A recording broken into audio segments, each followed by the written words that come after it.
Good morning students. From today we are going to start our sixth chapter of science syllabus, that is separation of substances.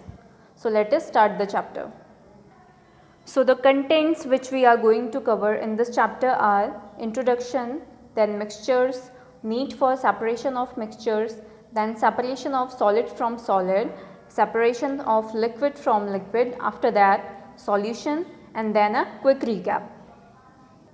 So first of all, let us understand what the mixtures are. So mixtures are the combination of two or more substances. Okay. So in nature, rarely, it's very rare that any substance is pure. Everything comes under the category of mixture. So we have two types of mixtures. Let us see what are they. First one is homogeneous mixture. In this type of mixture, what happens is that all the substances are present homogeneously. Homogeneously means they are present equally and without distinction. You cannot tell by seeing that mixture if it contains one or two substances. For example, first example which we are taking is the sugar solution. So in sugar solution, after the sugar dissolves in it, can you tell that we had dissolved the sugar in that and it is a mixture of sugar and water? No, we cannot tell by just looking at it because it is a homogeneous mixture. And next, the other type of mixture is heterogeneous. Okay. So in this type of mixture, what happens is that the substances are distinct. We can tell if the mixture is containing two or more substances by just looking at it. For example, the sand solution. If we are adding sand in water, then what happens? That sand deposits at the bottom of the container. So you can just tell that we have added sand in it. So this type of mixture will come under the category of homogeneous. Now let us understand the mixtures in deep. We will take some examples of mixtures which are present around us. See, around us what we are taking in, what we are breathing. We are breathing air, okay, and air consists of nitrogen, carbon dioxide, oxygen and a lot many more gases. So it's not made up of only one type of gas. Air is made up of many types of gases. So that is why we call air as the mixture. Same is the case with the sea water. In sea water, it is the mixture of water and salt. Sea water has a lot of salt in it and it's not pure. That is why what happens? That is why our elders, it is always advisable to us that we should not take in the sea water. It can be harmful for people to take in the sea water because it contains a lot of salt. It will come under the category of mixture. So now we can define mixture as the combination of two or more substances mixed in any ratio. This is how we define mixture. It is not made up of any one single substance but of two or more substances. Now one more thing you have to remember is that the substances out of which the mixture is made up of, those substances are called its constituents or the components. So let us take a lemonade. A lemonade is made up of what? Lemon, sugar, and you can add the salt in it also, and after that water. So this mixture is made up of, lemonade is made up of lemon, sugar, salt and water. So lemon, sugar, salt and water are the constituents or components of the mixture. Same is the case with this fruit salad. This is a fruit salad and this fruit salad is consisting of a lot many fruits. Not only a single fruit is present in this, but 2 or 3 or 4, any amount you can take. So this is made by the mixture of lot many fruits. Now here comes the need for separation of mixtures. Why do we really need to separate the mixtures? So these are the reasons. The first reason is that to remove undesirable substances. Now what are undesirable substances? The substances which we do not need any mixture in any mixture, those are called the undesirable substances.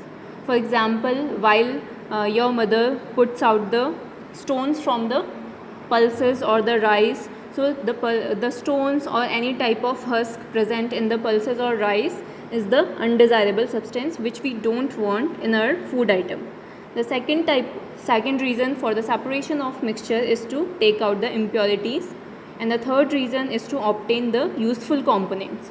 For example, while our mother prepares the buttermilk, every one of us must have had the buttermilk. So to take out the buttermilk, we have to go through a process which is known as churning. Okay, so you will get to know about this process later. So these are the reasons due to which we need to separate the mixtures. Let us take an example.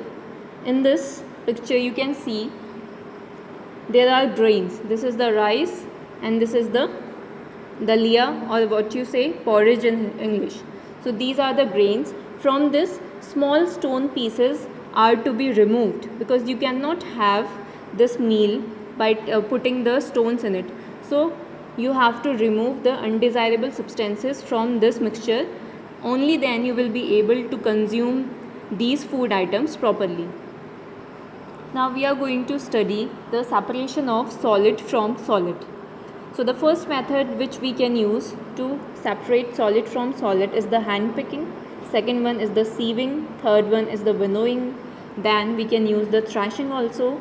And at last we can use the magnetic separation. So these are some of the methods of separation to remove solid from solid.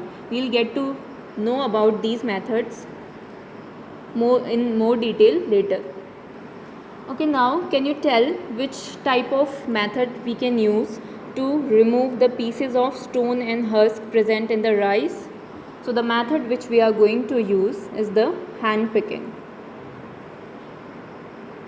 As you can see in the picture also, this person is going to remove the stones by using the hands only. That is why this process is called the hand picking. Now one more thing you have to remember about hand picking is that hand picking is used only when the unwanted material is present in small quantity. For example, in rice, the stones are present, right? So what material is present in large quantity, the rice or the stones? Obviously rice is present in more quantity and the unwanted material is present in the less quantity. So hand picking is used only when the unwanted material is present in small quantity. This you have to remember very properly. Now next method of separation is the sieving. So for this you use a special type of equipment which you call as sieve also, and in Hindi you can call it chalni. Every one of us are using the sieve or sieving method in our daily life. Okay, so this sieving is used only when the solid component of mixtures vary in sizes. For example, whenever we want to remove the tea leaves while we make the tea for ourselves, so the tea leaves and the size of the tea leaves and that of the liquid vary in size.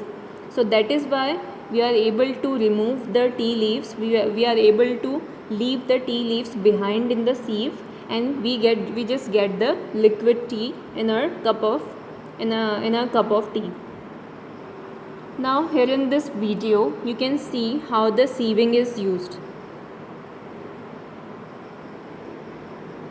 You can see the wheat flour is being sieved and we are getting the useful material out of it. In this video also you can see the fiber. Okay, this is a type of fiber and this is being sieved so that the undesirable or unwanted material is left behind in the sieve and we just get the pure material or the material which we want. The next method of separation of solid from solid is the winnowing. So in this method, what we are going to do, we are going to use a fan shaped basket. You must have seen your mother also doing this or someone else. So a fan shaped basket is used to remove the chaff from the grain. So this chaff is the unwanted material which we are going to remove from the wanted grains. We just want the grains for ourselves, that is why we are going to use this winnowing method. So this method is used only when there is a difference in the weights of the components. For example, the chaff or husk has lesser weight than that of the grains which we want, and this chaff or husk is unwanted. That is why we are going to use this winnowing method. So what is the process of winnowing? Let us see that now. So in this, what happens? The mixture of grains and husk is dropped from a height in presence of wind or fan. If wind is not there, then we can use the fan also. In this way, we can remove the unwanted material out of the grains. Here you can see the winnowing basket, which I called the fan shaped basket. This basket is used to remove the unwanted material from the grains. Now let us see the process of winnowing of wheat in detail. First of all, you know that farmers do the harvesting process whenever the grains get mature, and after that they are going to do this type of process by which they remove the husk from it. Then this is put in a container, all of it.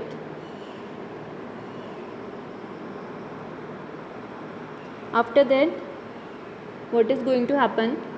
The grains which we get are not pure. Okay, so the people have to use the winnowing process to remove the unwanted material, that is husk, from the grains. This is how we get the pure grains out of it. The next method by which we can remove the solid from solid is the threshing, to get the grains out of the stalks after the harvesting. So after the farmers do the harvesting, that is cutting off the crops, they do the threshing process, in which the stalks of the grains are beaten in this manner. As you can see in the picture, they are beaten to take out the grains from the stalks. So these cereals are taken out in this way, which is known as threshing. Earlier, when machines were not available, this threshing was done manually by using the hands only. But after the advent of technology, machines have been built now for the threshing process also. So this is the machine for the threshing of paddy crop, and this is the machine used for the threshing of wheat crop. So nowadays this threshing process is being done by the machines. So this is all for today's class. The rest of the methods of separation we will study in the next class. You have to listen to this video very properly and then try to understand everything.